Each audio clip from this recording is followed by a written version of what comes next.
Well, finding big northern pike on Minnesota lakes in late July is not unusual. Terry Tuma tells us where to look for them in this week's CCX fishing tip.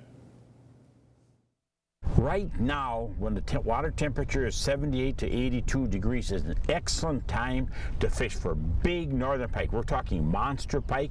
And by the way, these big pike are in many bodies of water, even some of our smaller lakes. Some great places to fish when you have those water temperatures. Greenweed flats, 12-foot flats, are extremely productive. You're going to see sparsely located cabbage and coontail. And what you want to do then is cast spinner baits. Generally speaking, the orange blacks are good. The chartreuse white ones are good.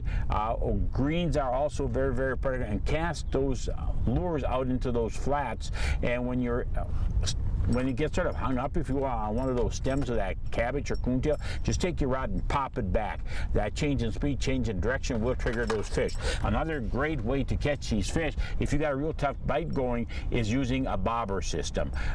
And then with a sucker minnow. The other is using a jigging piece of plastic, and the other then is using a live bait rig, but using one with sort of a steel leader, if you will, a real thin steel leader, and then trolling with a sucker with your electric trolling motor right up along the edge of the weeds. A great way. Take this opportunity to catch some of those big monster northern pike, but be sure to release some of those big fish. Be sure to tune in next week for another tip.